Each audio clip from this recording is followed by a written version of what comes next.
चलिए जी हम देख लेते हैं कुछ एग्जांपल्स। ठीक है, ये एग्जांपल आपकी बुक की है 9.3, एग्जांपल 9.3 है और इसमें हमें एक्सप्रेशन गिवन है x of t is equal to 3 e raise to power minus 2t u of t minus 2 e raise to power minus t u of t. चलें जी, ये तो x of t time domain signal given है और आपको S domain में इसको convert करना है या इस पर लेप्लास ट्रांसफॉर्म अप्लाई करना है। हम एक्स ऑफ टी की जगह पे हमने ये एक्सप्रेशन लिख दिया। अब आप इसको ब्रेक कर सकते हो दो इंटेग्रल्स में। यहाँ पे आपके पास आ जाएगा e raise to power minus 2t u of t into e raise to power minus s t d t, और यहाँ पे आपके पास आ जाएगा e raise to power minus t u of t e raise to power minus s t d t. ये constant था, बाहर रहा, टू भी कांस्टेंट था, इंटेग्रल के बाहर चला गया। अब आपने एक्सपोनेंशियल्स को ऐड कर दिया। यू ऑफ टी 1 था तो मैंने लिमिट्स चेंज कर दी 0 से इन्फिनिटी, और यू ऑफ टी की वैल्यू इन लिमिट्स के दरमियान में 1 थी और यहाँ पे एक्सपोनेंशियल आपने ऐड कर दिया तो ये आपका क्या बन गया, minus e raise to power minus s plus 2 into t d t. तो ये आपका एक्सपोनेंशियल आ गया।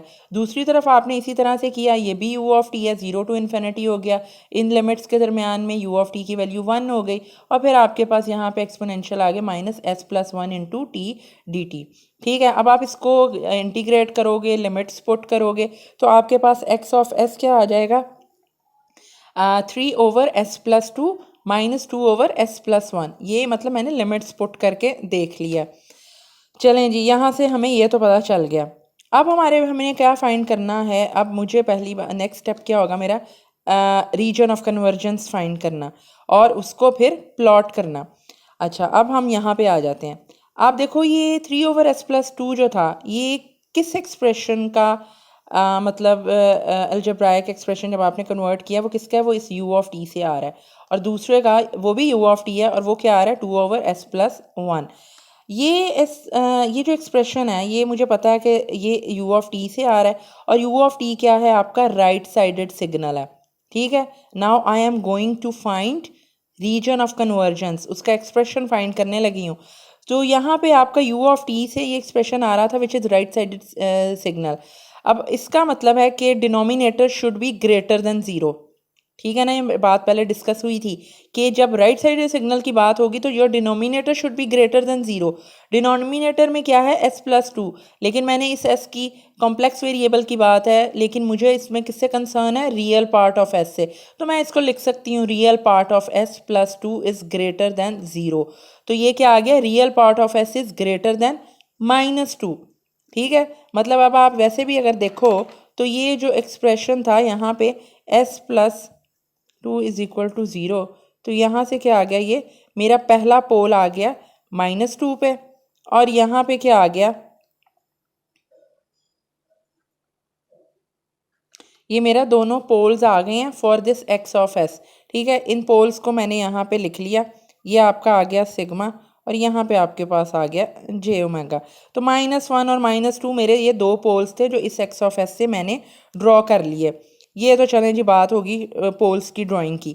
अब उसके बाद मुझे क्या फाइंड करना है, इस एक्सप्रेशन का इंडिविजुअली जो रॉक है, मतलब ये जो है ये इसका आप कह लो कि ये ROC1 है और ये क्या है, दिस इज ROC2। ठीक है, ये ROC1 इस एक्सप्रेशन का रॉक है, ये ROC है। अब इन दोनों रॉक्स ROC1 और ROC2 की मदद से मैंने एक्स ऑफ एस का रॉक फाइंड करना है, मतलब कलेक्टिव रॉक क्या आ रहा है। ये तो इंडिविजुअल रॉक्स आ जाएंगे ना, ROC1 पहले एक्सप्रेशन का, ROC2 दूसरे एक्सप्रेशन का।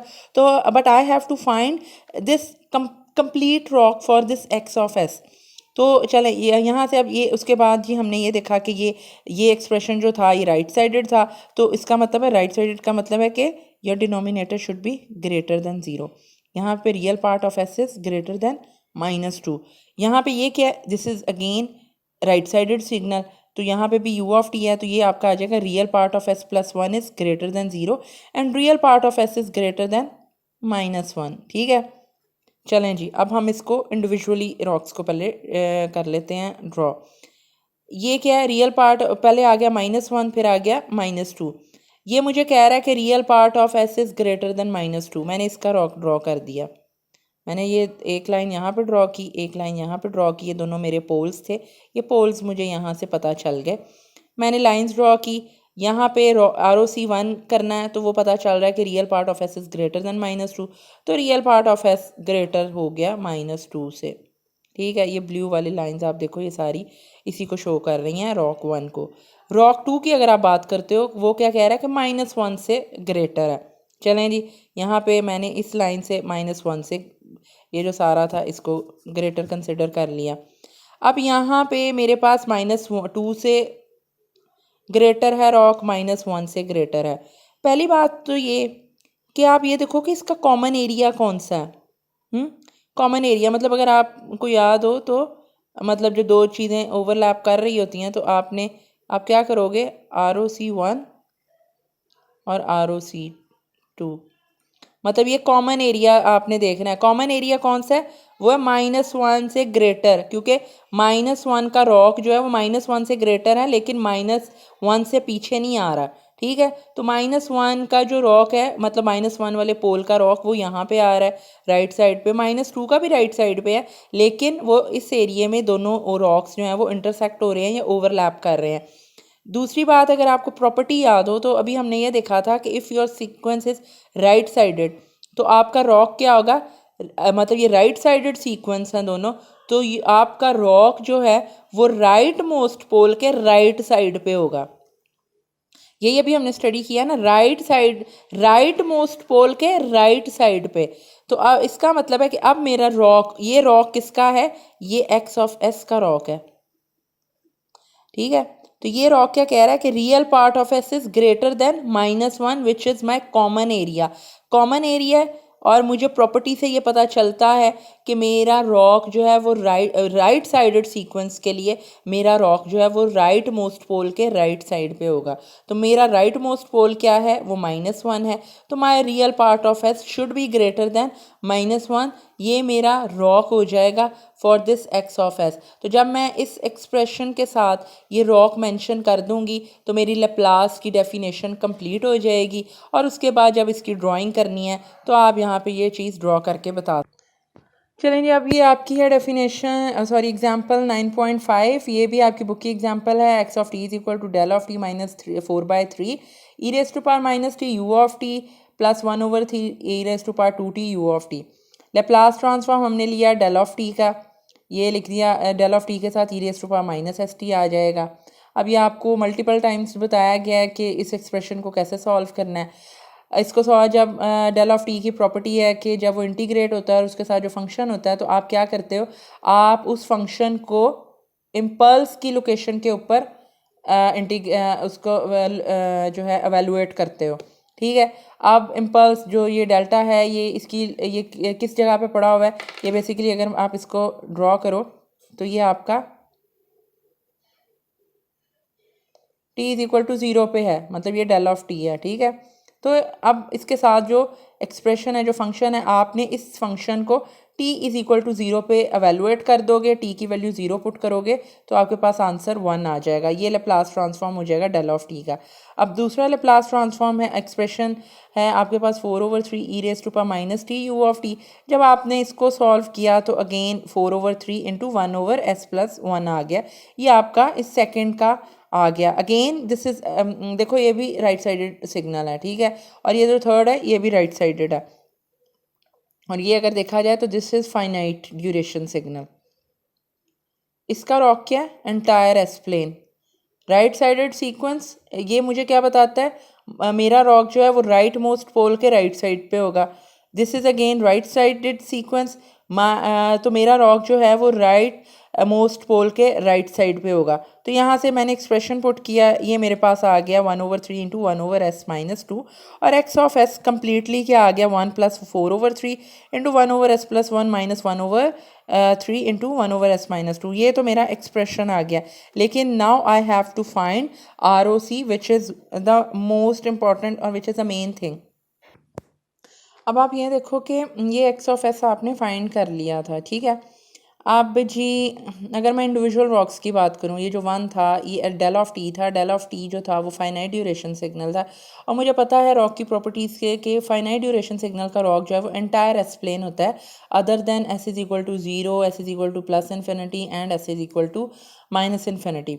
अब ये आपका क्या था, ये यहाँ से मैं पोल की अगेन लोकेशन जो है वो फाइंड कर सकती हूँ। मेरे डिनोमिनेटर में क्या है, s+1 है, यहाँ से मुझे पोल पता चला s=-1 है, ठीक है। और ये राइट साइडेड सीक्वेंस था, तो r of denominator should be greater then 0, और जब ग्रेटर देन 0 होगा तो रियल पार्ट ऑफ s+1, मतलब यहाँ ये कैसे आप ले रहे हो, रियल पार्ट ऑफ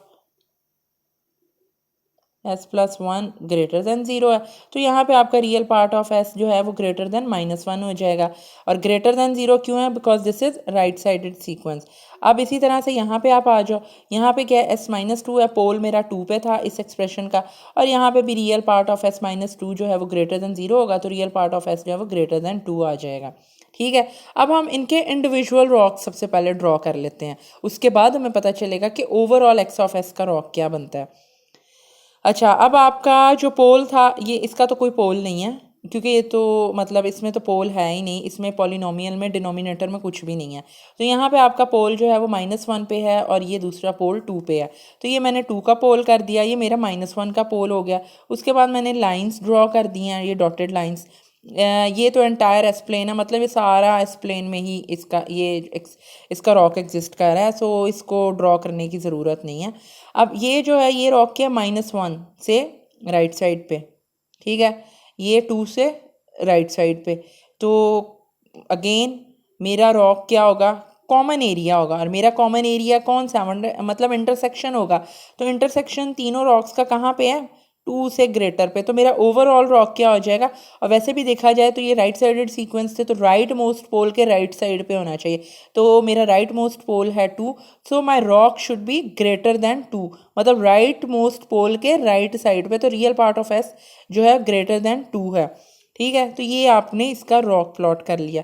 अच्छा, तो स्टूडेंट आज के लेक्चर की जो आखिरी बात है, और ये 4 पेयर्स हैं आपके रॉक के, सॉरी आपके लैप्लास ट्रांसफॉर्म के। अगर आपको ये आते हैं तो आपको किसी फार्मूला टेबल की, लैप्लास ट्रांसफॉर्म टेबल की ज़रूरत नहीं है।